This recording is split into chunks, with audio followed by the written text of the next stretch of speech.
As the mango season is here, let's see an easy recipe of how to make mango burfi. This burfi is soft and thus will be loved by the kids and the old too. It tastes fabulous. Do watch the video till the end so that you do not miss the tips shared. So let's begin the recipe, but before that do subscribe to my channel for more such yummy recipes. So let's get started. To make the mango burfi, take any variety of ripe mangoes. It's important to take sweet and tasty mangoes, as these mangoes will impart the taste and flavor to the burfi. I'm using Benganapalli mangoes as this variety is cheap and is widely available. But if you use the Alfonso, the color and taste will be at its best. I've made the pulp and it's about 2.5 cups in quantity. You can also see that the mango color is light yellow. So to make it more appealing, I'll add some orange food color. If you use Alfonso mangoes, you need not add any color to the pulp. So the type of mangoes you choose is very important for the color and the taste, as I'm not going to add any essence in this burfi. The color looks perfect now. Let's move on to see the other ingredients. In the non-stick kadai, I'll take 1.5 cups of unboiled toned milk. To it, I'll add 2 cups of sugar. You can add less if the mangoes are very sweet. I will transfer the kadai on the gas stove. Instead of making khoya or adding the ready-made khoya, I am taking half cup of milk powder. While cooking, this will thicken and turn into khoya. If you do not have milk powder, you can use 2 cups of full cream milk for this recipe. Within minutes, the milk powder has mixed well. Now bring everything to a good boil.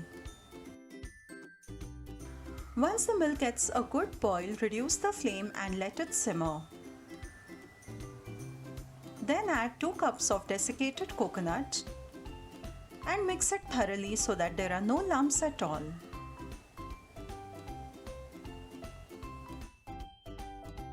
Once the coconut is mixed well, cook it for 3 to 4 minutes till the coconut soaks up the milk.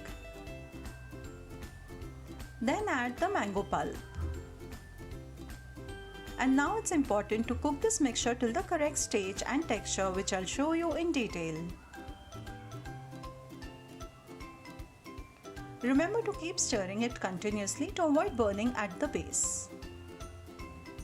After 10 minutes, you can see the mixture started to become thick. Now I will add a tablespoon of ghee and continue stirring it.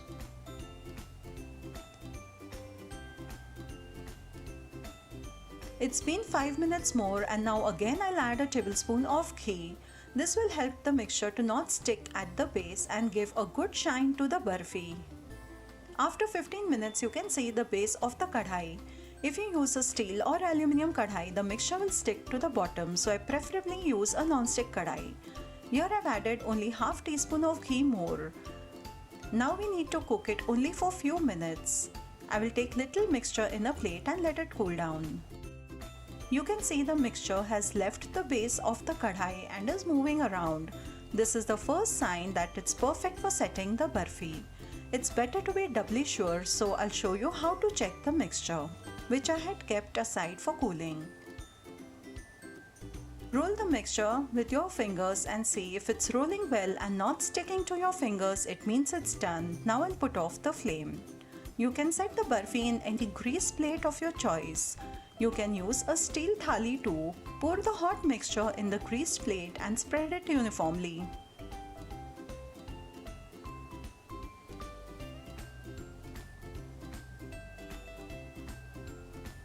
It's already looking so tempting. After spreading it uniformly, I'll let it come to room temperature and then keep it in the refrigerator for 6 hours to set well.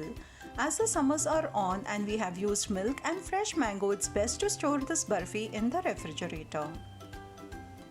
The burfi has set well. I'll first cut it and then garnish it to make it more appealing.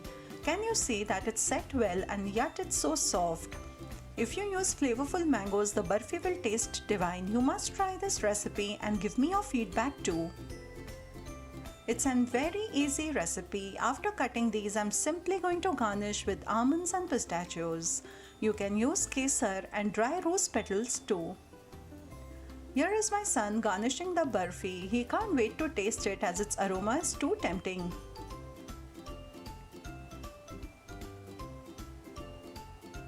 Just press the garnishing firmly as the burfi is soft so that it sticks to it. I'm going to leave it simple. With the proportions given, you can make about 1 kg of mango burfi at home easily. I hope you liked today's video and will try out the recipe. See you soon with a new video. Till then, take care. Bye bye.